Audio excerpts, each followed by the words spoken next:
ఇది కథ రోహిత్ శర్మ నుంచి కోరుకున్నది. ఈ హిట్టింగే కథ హిట్ మ్యాన్ నుంచి ఆశించింది. ఎట్టకేలకు కోట్లాది మంది అభిమానుల ఎదురుచూపులకు తెరదించుతూ హిట్ మ్యాన్ రోహిత్ శర్మ ఫామ్లోకి వచ్చేశాడు. అది కూడా ఇలాంటి ఫామ్లోకి కాదు. కొడితే ఒకే దెబ్బకు కుంభస్థలం బద్దలైనట్టుగా తన ఫేవరెట్ ప్రత్యర్థి చెన్నై సూపర్ కింగ్స్ పై మ్యాచ్ విన్నింగ్ నాకాడాడు. రోహిత్ శర్మ పవర్ ప్లేకు మించి ఆడితే తిరుగుండదనే విషయాన్ని మరోసారి నిజం చేస్తూ ముంబై ఇండియన్స్కు ఘన విజయాన్ని అందించాడు. పవర్ ప్లేలోనే తనదైన బ్యాటింగ్తో మ్యాచ్ను చెన్నై సూపర్ కింగ్స్ చేతుల్లో నుంచి లాక్కొచ్చిన రోహిత్ శర్మ చివరి వరకు క్రీజ్లో నిలిచి ముంబై ఇండియన్స్ను గెలిపించాడు. అతనికి మిస్టర్ 360 డిగ్రీస్ సూర్యకుమార్ యాదవ్ కూడా అద్భుతమైన సహకారాన్ని అందించాడు. తనదైన స్టైల్లో స్వీప్ షాట్లతో విరుచుకుపడ్డ సూర్య కూడా ముంబై విజయంలో కీలక పాత్ర పోషించాడు. ఇద్దరు కలిసి సిఎస్కే బౌలర్లను ఊచకోత కోశారు. అజయ్ హాఫ్ సెంచరీలతో చెలరేగి చెన్నై విసిరిన లక్ష్యాన్ని ఏకంగా మరో 4 ఓవర్లు మిగిలిండగానే ఛేదించారు.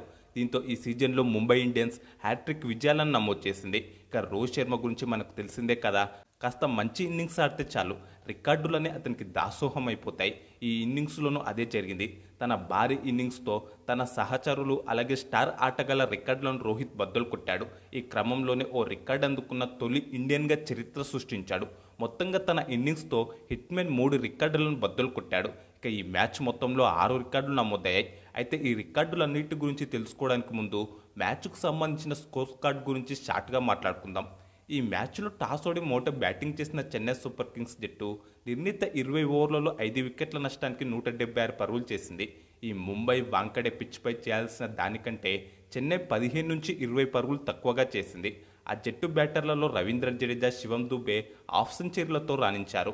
వీరిద్దరు కలిసి 4వ వికెట్కు 50 బంతుల్లో 79 పరుగులు జోడించారు. 151 స్ట్రైక్ రేట్తో 35 బంతుల్లో 53 పరుగులు చేసిన జడేజా నాటౌట్గా నిలిచాడు. అతని ఇన్నింగ్స్లో 4 4లు 2 6లు ఉన్నాయి. 156 స్ట్రైక్ రేట్తో 32 బంతుల్లో 50 పరుగులు చేశాడు శివం దుబే. అతని ఇన్నింగ్స్లో 4 6లు 2 4లు ఉన్నాయి. ఐపీఎల్లో జడేజాకి ఇది 5వ హాఫ్ సెంచరీ కాగా శివం దుబేకు 11వది. 17 ఏళ్ల అరంగేట్ర ఆటగాడు ఆయుష్ మాత్రే ఏకంగా 213 స్ట్రైక్ రేట్తో 15 బంతుల్లోనే 32 పరుగులు చేసి అందరి దృష్టిని ఆకర్షించాడు. అతని ఇన్నింగ్స్లో 4 4లు 2 6లు ఉన్నాయి. మిగతా బ్యాటర్లలో షేక్ రషీద్ 19, రచిన్ రవీంద్ర 5, ధోని 4, ఓవర్టన్ 4 పరుగులు చేశారు. ముంబై ఇండియన్స్ బౌలర్లలో జస్ప్రీత్ బుమ్రా 25 పరుగులు మాత్రమే ఇచ్చి 2 వికెట్లు పడగొట్టాడు. షాట్నర్, అశ్విని కుమార్, దీపక్ చహార్ తలా వికెట్ తీశారు. అనంతరం చెన్నై విసిరిన 177 పరుగుల లక్ష్యాన్ని ముంబై ఇండియన్స్ ఊది పడేసిందని చెప్పుకోవాలి. ఆ జట్టు 15.4 ఓవర్లలో ఒకే ఒక్క వికెట్ కోల్పోయి లక్ష్యాన్ని ఛేదించింది. దీంతో చెన్నై సూపర్ కింగ్స్ పై 9 వికెట్ల తేడాతో ఘన విజయం సాధించింది. 168 స్ట్రైక్ రేట్తో 45 బంతుల్లోనే 76 పరుగులు చేసిన రోహిత్ శర్మ నాటౌట్గా నిలిచాడు. అతని ఇన్నింగ్స్లో 4 4లు 6 6లు ఉన్నాయి. కాగా ఐపీఎల్లో రోహిత్ శర్మకి ఇది 44వ హాఫ్ సెంచరీ. ఈ సీజన్లో ఇదే మొదటిది. రోహిత్ శర్మకే player of the match award దక్కింది. 220 స్ట్రైక్ రేట్తో 30 బంతుల్లోనే 68 పరుగులు చేసిన సూర్యకుమార్ యాదవ్ కూడా నాటౌట్గా నిలిచాడు. అతని ఇన్నింగ్స్లో 6 4లు 5 6లు ఉన్నాయి. కాగా ఐపీఎల్లో సూర్యకి ఇది 26వ హాఫ్ సెంచరీ. రోహిత్, సూర్య కలిసి 2వ వికెట్కు అజయంగా 54 బంతుల్లోనే 114 పరుగులు జోడించారు. ఓపెనర్ ర్యాన్ రికెల్టన్ 24 పరుగులు చేశాడు. జడేజా 1 వికెట్ తీశాడు. ఈ విజయంతో ఈ సీజన్ ఆరంభ మ్యాచ్లో చెన్నై చేతిలో ఎదురైన ఓటమికి Mumbai revenge తీర్చుకుంది.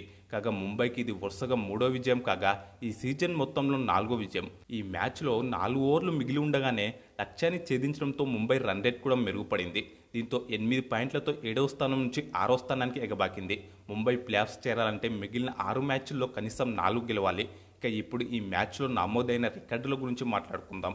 Record number 1. IPL చరిత్రలో 20 ప్లేయర్ ఆఫ్ ది మ్యాచ్ అవార్డులు అందుకున్న తొలి ఇండియన్గా రోహిత్ శర్మ చరిత్ర సృష్టించాడు. ఈ క్రమంలో ఇంతకు ముందు వరకు తనతో పాటు 19 ప్లేయర్ ఆఫ్ ది మ్యాచ్లతో సమానంగా ఉన్న విరాట్ కోహ్లీని రోహిత్ శర్మ అధిగమించాడు. కాగా కోహ్లీ ఈరోజు పంజాబ్ కింగ్స్తో జరిగిన మ్యాచ్లోనే player of the match award అందుకుని రోహిత్తో కలిసి సమంగా మొదటి స్థానంలో ఉన్నాడు. కానీ ఈ రోజే రోహిత్ కూడా player of the match award అందుకోవడంతో కోహ్లీ కనీసం ఒక్కరోజు కూడా ఈ జాబితాలో మొదటి స్థానంలో ఉండలేకపోయాడు. ఇక మొత్తంగా చూసుకుంటే రోహిత్ శర్మ 3వ స్థానంలో ఉన్నాడు. 25 ప్లేయర్ ఆఫ్ ది మ్యాచ్లో అందుకున్న AB de Villiers, 22 player of the మ్యాచ్లో అందుకున్న క్రిస్ గేల్ ఈ జాబితాలో మొదటి 2 స్థానాల్లో ఉన్నారు. Record number 2. ఈ మ్యాచ్లో చేసిన రన్స్ ద్వారా ఐపీఎల్ చరిత్రలో అత్యధిక పరుగులు చేసిన 2వ బ్యాటర్గా రోహిత్ శర్మ నిలిచాడు.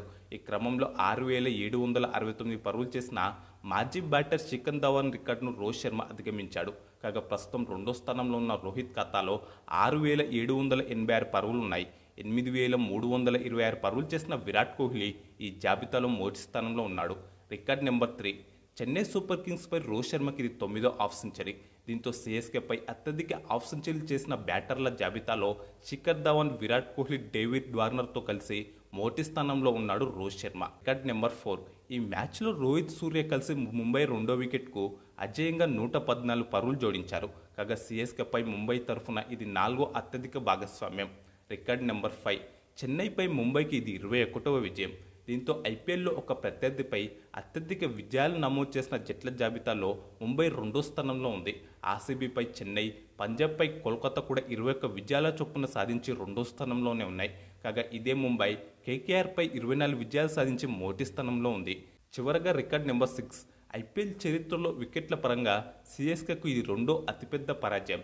కాగా సిఎస్కేకు టాప్ 3 ఘోర పరాజయాలు ముంబై ఇండియన్స్ చేతిలోనే ఎదుర్కోవడం గమనార్హం. చివరగా ఈ మ్యాచ్లో రోహిత్ శర్మ బ్యాటింగ్పై మీరేమనుకుంటున్నారో కామెంట్స్ బాక్స్లో చెప్పండి. అలాగే ఈ వీడియోకు ఒక లైక్ చేసి మన ఛానల్ తప్పకుండా సబ్స్క్రైబ్ చేసుకోండి.